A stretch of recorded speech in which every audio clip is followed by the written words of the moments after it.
Olá, paz e bem, seja bem-vinda, bem-vindo ao nosso blog O Espírito de São Francisco de Assis nas Fontes Franciscanas. Este é o 60º encontro e se refere à quinta admoestação de São Francisco, que se intitula Que ninguém se ensoberbeça, mas glorie-se na cruz do Senhor. Nós já tivemos duas reflexões feitas pelo Frei Dorvalino a respeito dessa demonstração. Esta é a terceira. Nós vamos intitular esta reflexão de A Excelência da Liberdade e da Finitude Humana. E vamos dividir essa reflexão em dois encontros, no 60º e no 61º. Em cada admoestação de São Francisco há uma ideia central. A ideia não é propriamente uma representação conceitual. A ideia é um vislumbre, uma iluminação originária que nos abre toda uma paisagem da vida humana. A ideia ilumina o mundo humano, isto é, o todo de tudo o que está a ser, em seu aparecimento. Ler as admoestações é acolher a intuição da ideia e assim recolher o que está sendo dito no escrito à luz dessa intuição. Em cada admoestação está em vigor a ideia fundamental do seguimento de Jesus Cristo na pobreza do espírito. Em Cristo intuímos o Deus amor. Jesus Cristo é o Deus amor revelado em nosso corpo, em nossa carne. Seu nascimento, sua vida terrena em meio aos homens de sua terra e de seu tempo, sua morte de cruz e o memorial permanente da Eucaristia que ele concedeu a seus discípulos na noite em que foi entregue, revelam o mistério desse Deus amor, misericórdia. Todas as admoestações dizem o que dizem à luz dessa única e mesma ideia. Mas o mesmo não é igual, o monótono. Ele se dá como uma variação rica de diferenças, de concreções. Assim, na admoestação primeira, a ideia do seguimento de Jesus Cristo se propôs na variação do tema Corpo do Senhor. Nas admoestações 2, 3 e 4, na variação do tema Obediência. Na admoestação sobre a qual nós meditamos agora, a quinta, na variação do tema Excelência Humana. A admoestação quinta é uma verdadeira iluminação do assim chamado humanismo franciscano. Primeiro, vamos meditar sobre o tema Ser criado à imagem do Filho, segundo o corpo, e à imagem do Pai, segundo o Espírito, a excelência humana. Essa admoestação convida o homem, que cada um de nós é, a atender à sua própria excelência. Atender quer dizer tender para, orientar-se para, devotar-se a, prestando atenção, cuidando de tomar em consideração, de pensar algo que nos solicita, que nos apela e nos interpela, que nos chama em causa. Cabe ao ser humano atender à excelência do seu próprio ser. Isto significa, o ser humano carece de, sempre de novo e de modo novo, não perder de vista, recordar sua excelência, de acolhê-la e assumi-la para si, respondendo ao seu apelo, correspondendo à sua interpelação. É preciso ter em consideração a excelência, a grandeza, a dignidade de ser um ser humano. É preciso que, pensando, considerando, nós cuidemos desta excelência, grandeza, dignidade do humano em cada um dos e em todos os seres humanos.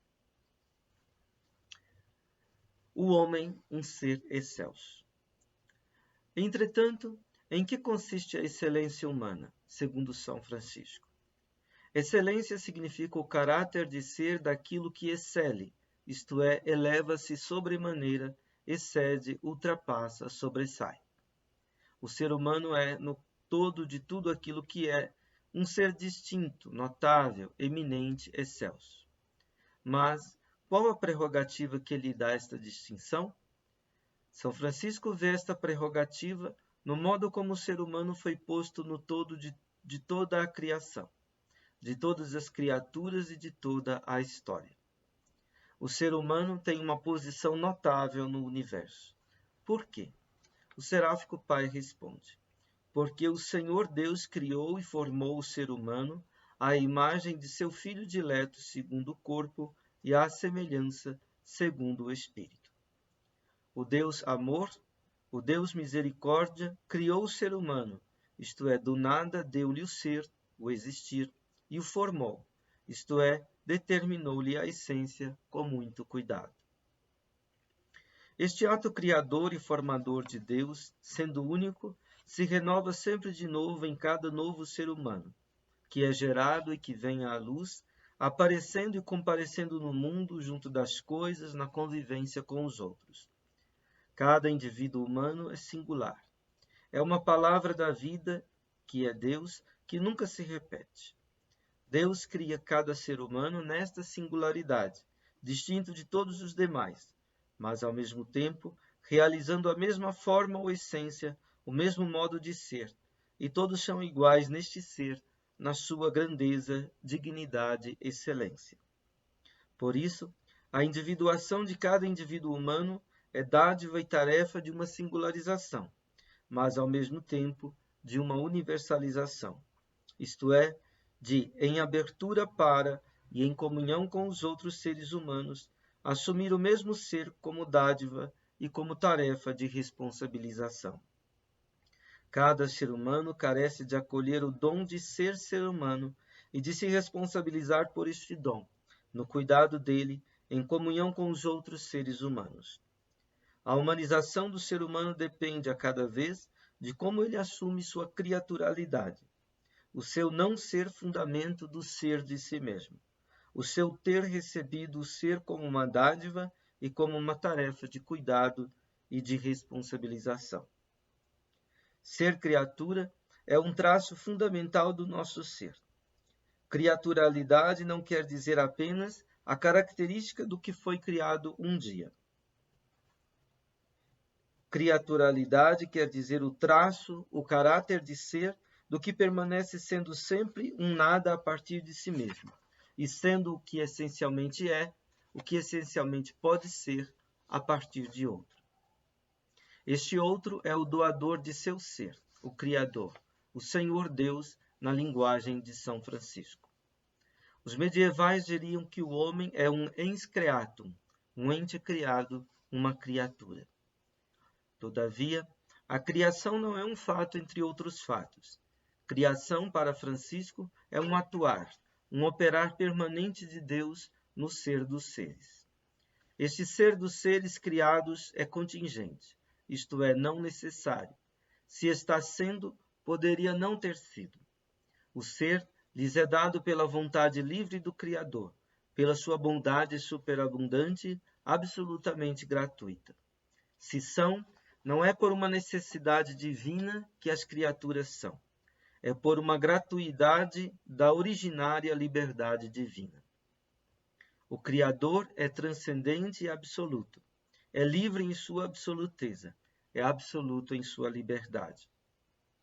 Por ser criatura do absoluto, o mundo criado também traz o caráter de absoluteza, embora de modo dependente e derivado. O finito, isto é, o que não é a partir de si, mas a partir de outro, recebe o poder ser e o ser deste outro é, enquanto obra, fruto, cria do absoluto, portador de um sentido absoluto. Por isso, é sagrado, portador da força do sagrado, do vigor daquele que salva. O caráter de sacralidade e de salvação do criado, porém, precisa ser obtido e mantido pelas criaturas que são livres, isto é, pelos anjos e pelos homens. A santificação do criado é, pois, uma dádiva e uma tarefa, confiada à responsabilidade dos seres livres, isto é, dos homens e dos anjos. É a partir destes que acontece a história, como acontecimento e história de salvação. O ser criado O ser criatura perfaz nossa essência humana. O ser criado implica contingência. Somos quando poderíamos não ter sido. O ser, isto é, o fato de sermos, de existirmos, é um dom. É dádiva da gratuidade divina. E esta dádiva é confiada ao nosso cuidado, à nossa responsabilidade. Ela se torna tarefa para nós, sempre de novo, a cada dia. O Deus amor está na raiz de nosso ser, pois ser é dom, dádiva, presente, mercê de Deus a nós. Ser criatura é estar referido ao Deus, ao doador, ao Deus amor, que não somente um dia nos doou o ser, mas que nos mantém no ser todos os dias. Diz o salmista: se lhe retiras o alento, voltam ao pó. Por outro lado, o ser é para nós tarefa e responsabilização. A melhor gratidão: colaborar com o Criador. Como responder e corresponder a partir de nossa liberdade a este dom?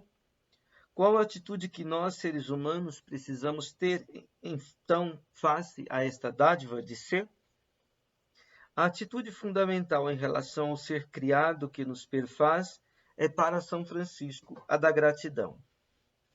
O ser humano colabora na salvação do criado quando vive a finitude da criaturalidade como finitude agraciada e agradecida. Junto com a atitude da gratidão, vem a do louvor. Na regra não bulada, capítulo 23, São Francisco diz: onipotente, santíssimo, altíssimo e sumo Deus, Pai santo e justo, Senhor Rei do céu e da terra, por ti mesmo te rendemos graças, porque por tua santa vontade e por teu único Filho, com o Espírito Santo, criaste todas as coisas espirituais e corporais. Continuando, o seráfico Pai anuncia a excelência da criatura humana ao dizer: e a nós, feitos à tua imagem e semelhança, nos colocastes no paraíso. E nós, por nossa culpa, caímos. E te rendemos graças, porque como nos criaste por teu Filho, assim por teu santo e dileto amor com que nos amaste, o fizeste nascer verdadeiro Deus e verdadeiro homem, da gloriosa sempre Virgem Beatíssima Santa Maria. E a nós cativos, quiseste redimir por sua cruz, sangue e morte.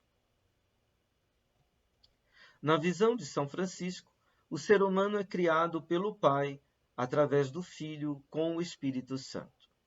Na criação ecoa a tonância de fundo da filiação, provinda da Trindade.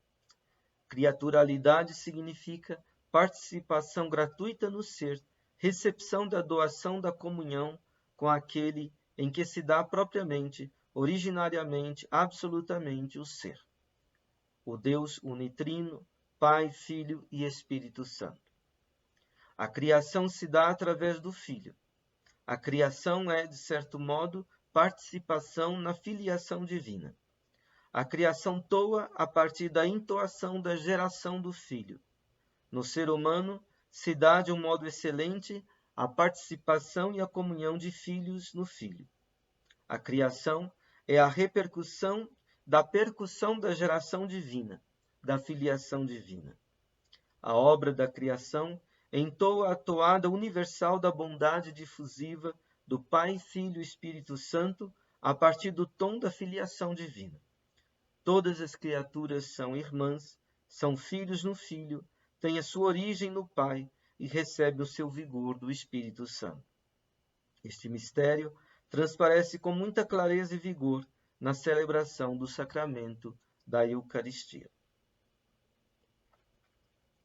Jesus Cristo, a suma obra de Deus.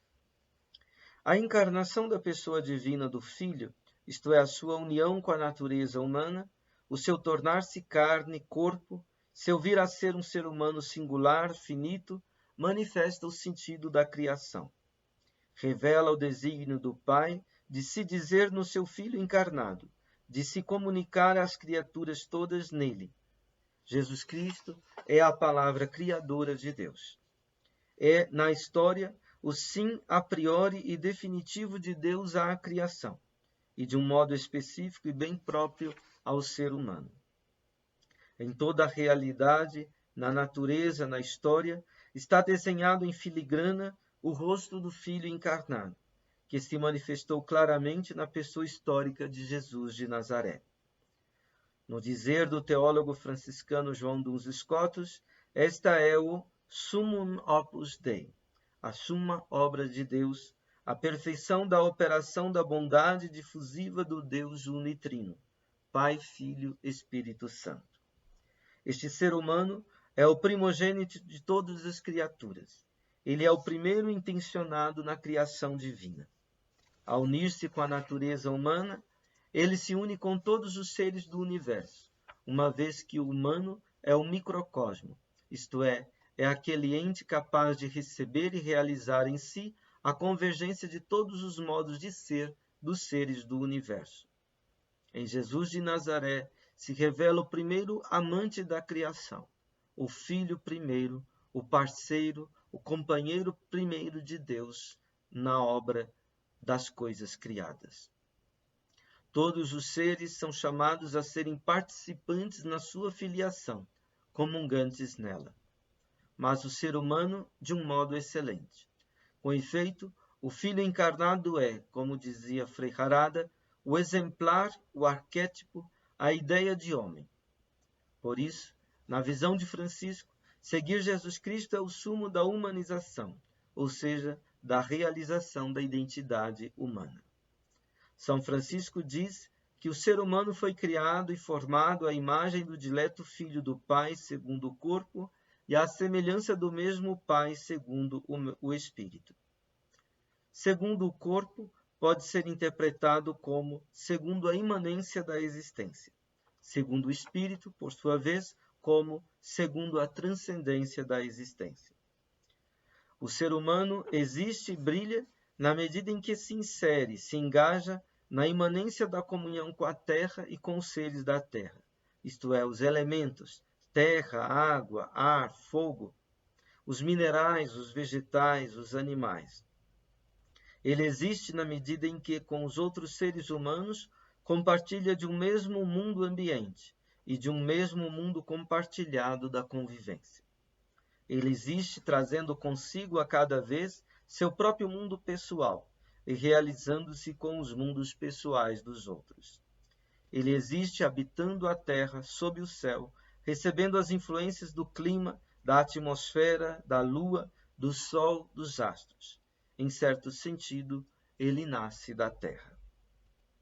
Mas ele existe, brilha, também e de modo mais excelente ainda, na medida em que se relaciona com tudo isso como um ser de transcendência, como um ser que ultrapassa todos os seres na direção do ser em plenitude, na direção de Deus, junto com os outros seres livres, capazes de conhecimento e de amor, que são os seres espirituais, os anjos. Como ser de imanência e transcendência, ele é corporal com os seres corporais e espiritual com os seres espirituais. Ele é um ser regido pela natureza, como os demais seres corporais, e é um ser regido pela liberdade, como os demais seres espirituais. O ser humano é um microcosmo, isto é, uma abertura e uma convergência para todos os modos de ser de todos os seres. Mas o homem não é só uma imagem do mundo, ele é também uma imagem de Deus. São Francisco diz mais precisamente, uma imagem do Filho segundo o corpo e uma semelhança do Pai segundo o Espírito. Na nossa interpretação, o homem é uma imagem do Filho segundo a imanência da existência na comunhão com os seres da terra e do céu. É uma semelhança do Pai segundo a transcendência na luz do ser, pelo intelecto que almeja a verdade e pela vontade que almeja o bem e pela centelha divina que habita o seu coração. Isto é, o âmago de seu ser, o centro, a unidade, a fonte de seu viver, ali onde se recolhem todos os seus modos de sentir e de sentir-se.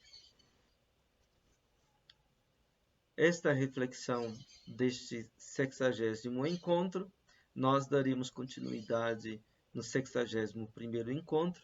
Muito obrigado pela sua paciência, pela sua acolhida, pela sua escuta e até a próxima.